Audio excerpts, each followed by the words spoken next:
Welcome to Headliners Forum. We're here to bring you the best in Texas journalism, the stories behind the great stories. I'm Mark Morrison. Our special guest is Alfredo Corchado, border reporter for the Dallas Morning News. Freddy won this year's Headliners Charles Green Award, honoring the state's best reporter for 2019. This award is presented annually by the Headliners Foundation of Austin in partnership with the Texas Associated Press Print and Broadcast Associations. Freddie, congratulations and thank you so much for joining us. Mark, it's my pleasure, and what an honor to.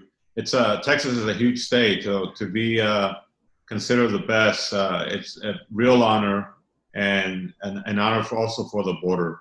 But the headliners, Charles Green, that is a huge, huge tribute, and I'm so appreciative of that. Well, and you're such a worthy recipient.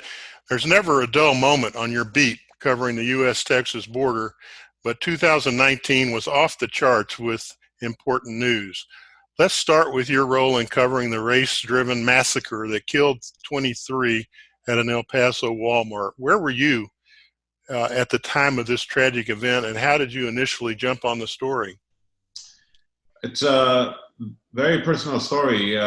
You're right. It's been I think the last few years. I mean, I've been a long time Mexico border correspondent, so 2019 has to be up there with other very difficult years covering Mexico. On that particular day, we were getting ready to celebrate my father's 83rd birthday, and got a call from my brother who was driving from the east side of El Paso, telling me he was probably running late. There was something going on at the Cielo Vista, the Walmart, the Sam's, and all I could think of, maybe there was a car accident. Obviously, it became much, much more tragic. It became a horrible day. I don't think I'm really going over bounds and saying this was like El Paso's 9/11, and the fact that it hit so many people. I mean, 23 people were killed, dozens more were injured, but it really shattered the city. It really shattered, I think, the borderlands as a whole, and it shattered the sense of security, the sense of safety. The fact also that it hit on my father's birthday was a real blow, because here's a man who really believes in the United States and believes in the American dream. And to have someone drive over 650 miles from North Texas to kill Mexicans, and using words like invasion and so forth, I mean, that really hit a nerve, and it continues to be an open wound for people along the border, on both sides of the border. Right. One of the most compelling stories focused on Antonio Bosco, who feared he would have to grieve alone for his wife of 22 years, and she was killed that day in August of 2019. Share with us some of what you wrote about Bosco. It was probably one of the most compelling stories that we wrote about during those first few days, few weeks. He was a guy who was married to Margie for more than 23 years, and they felt like they had each other. I mean, it was just he and Margie. And I remember calling the funeral house and trying to, figure out who's having funerals and so forth. And when we got to the Bosco part, the funeral director said, maybe you can put a notice in the Dallas Morning News or share it with your friends, because he doesn't have anyone else, and he wants to invite the community to come out and be with them. Before I did anything, I mean, some other colleagues got in front of it, and social media got in front of it. What I remember the most about that day and that funeral was trying to find a place to park, because there were hundreds, thousands of people lining up around that church, waiting to pay their respect to Margie, but also to try to make sure that Antonio felt he was not alone. And one of the lines I wrote in that story was, if you're hard if you're hard on your luck, El Paso's not a bad place to be in. And I think that captures the spirit of the city and the border in general. Yeah, it was just such a heartrending story and representative of the way El Paso seemed to rally behind so many of the survivors of victims and of course those who were injured as well. I mean, we had. I'm sorry, Mark, but I mean, we had thousands of people outside blood donation centers waiting to give blood. I mean, it was an amazing show of solidarity, again, from both sides of the border. Yeah, the massacre was a story covered by major media organizations worldwide, but your extensive experience of covering El Paso and U.S.-Mexico issues gave you power to provide your readers with a unique analysis and perspective of how this all was going to play out. What was the significance that you saw in this Walmart shooting and its aftermath? I think for many people, especially if you're Latino, if you're an immigrant, whether you're in Austin, whether you're in Dallas, New York City, Atlanta, Chicago, LA, El Paso, Juarez represents the Ellis Island of the Southwest. And so it goes from just being a local story to really being a much more broader story. That was really our focus. I mean, this wasn't an attack on the city, but it was an attack on Latinos nationwide, and we had to try to find a way to convey that. And it's, you just think in those moments of the humanity of it, and try to stay away from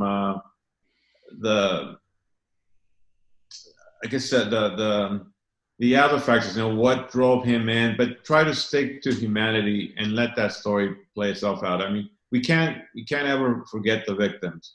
And this was such an impactful story that there was never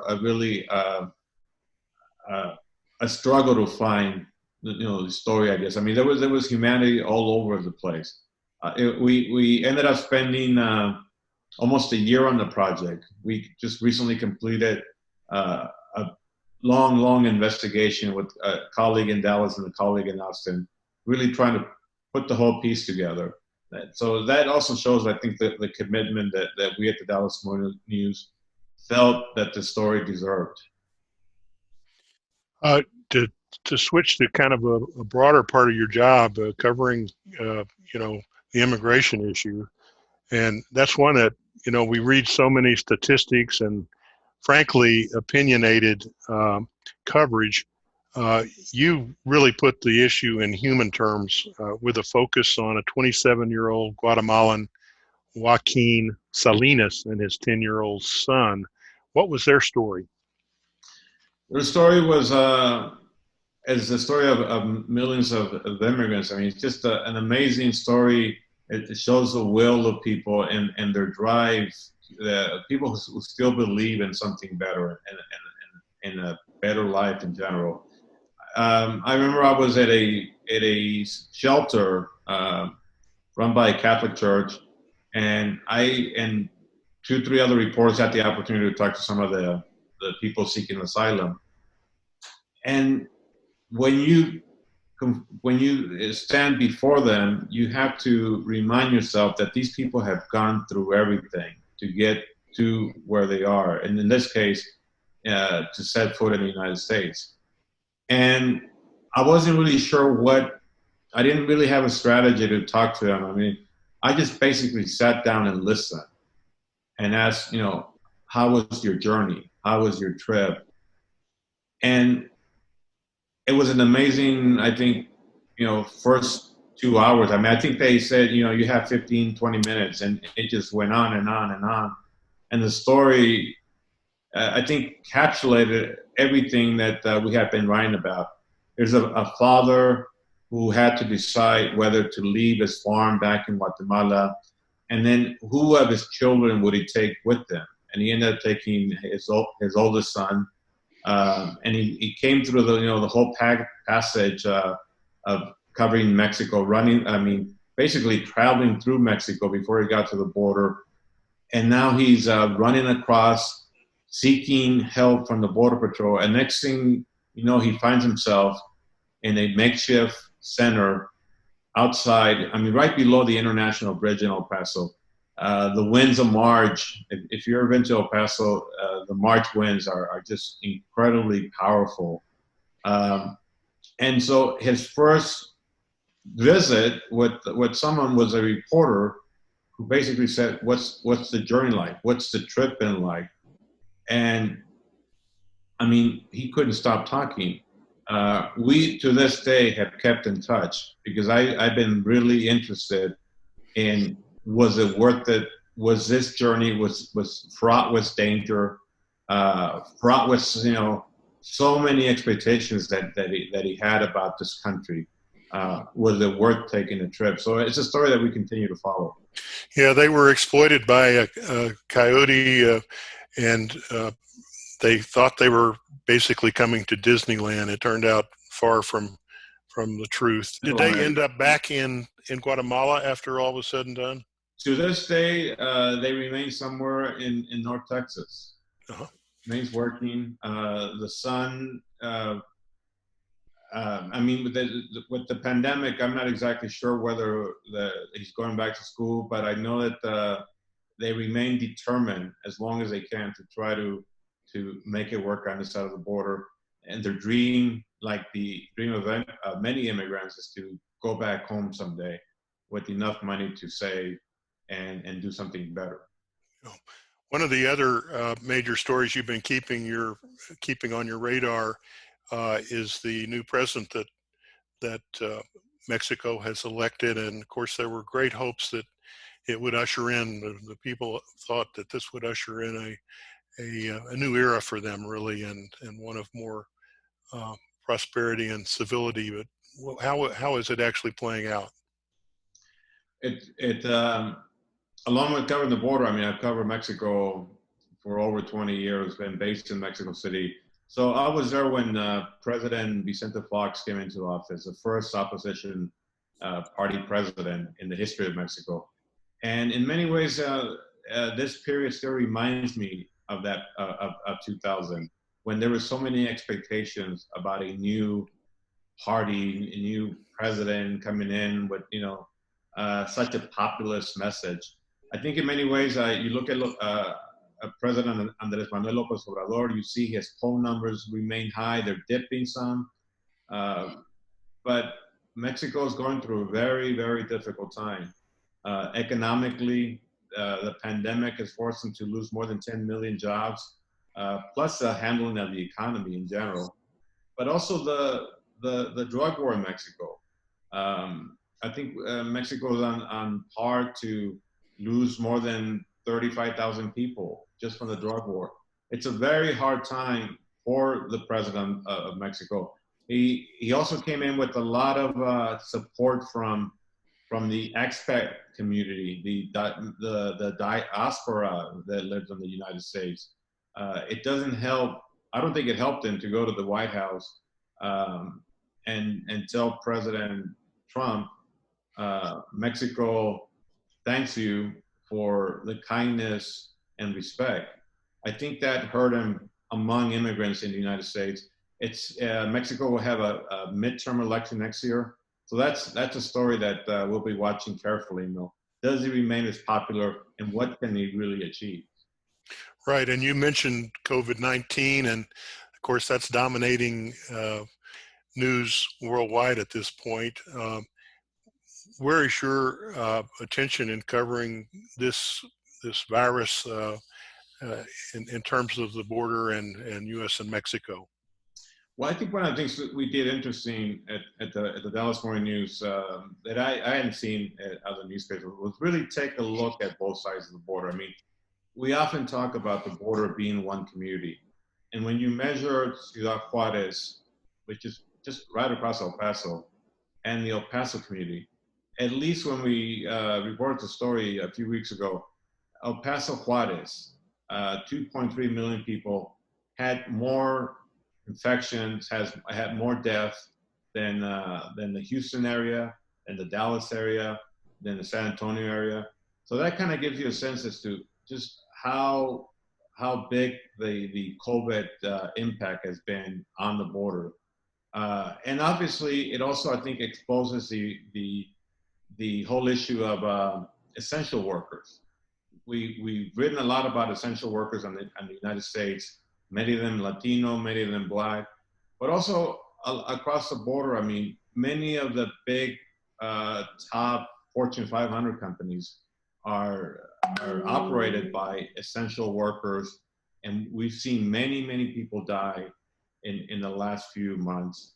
I think those numbers have not really, I mean, I don't think that story has gotten the kind of attention that it deserves beyond the border.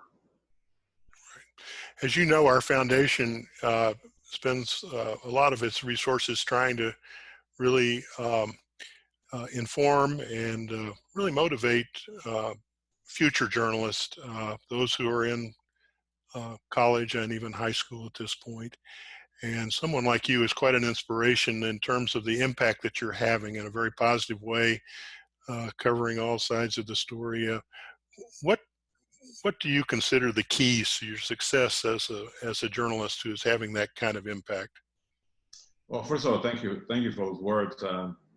I think in my case, a big key has been my mentors. You know, people who believed in me when I was just a young reporter, when I was just starting out. I mean, my first editor at the Wall Street Journal, Frank Allen, you know, back in Philadelphia, who had so much faith in me. I mean, I went to Philly thinking I should leave tacos behind and leave burritos behind and get used to the hoagies in Philadelphia, Philadelphia cheesesteaks. And he looked at me and said, listen, I recruited you because you bring something different. You bring something new. America is looking more and more like you. And you have to, you know, basically embrace who you are and what you are and show us the way. I mean, that meant a lot. Professors at the University of Texas at El Paso who you know, told me, hey, it's time for you to do this or get off the pot. But you can't, you know, be deciding whether or not you want to be a college editor when you have an opportunity to be an intern at a place like Ogden, Utah. And editors who just kept pushing me and saying, you know, these stories really matter. I think, you know, it gets to the point where you become very comfortable in who you are and the stories that you can bring and the different perspectives that you can bring. And also you acknowledge that, you know, being bilingual, being bicultural, being binational is a big key in this profession. And I think that's been the strength. That's been a big key to any success I've had. And then obviously, you know, you pass it forward to a younger generation. Well said. David Kotak, a veteran Nebraska journalist who was the judge in this contest, said this. He says, Freddy Corchado's portfolio should be required reading for any advanced reporting classroom. He seamlessly captivates readers with rich narratives punctuated with meaningful quotes, poignant details, and broad context. His deep understanding of the issues comes through as he deals with complex disputes and emotions. Freddy, thank you for sharing your reporting experiences with us and to the Dallas News for its commitment to you and border coverage. Congratulations on your well-deserved Headliners Award. Thank you so much, Mark. On our site, you can link to some of Freddy's outstanding work and to interviews with other award-winning Texas journalists. For my colleague and Headliners Forum producer, Gary Pickle, I'm Mark Morrison.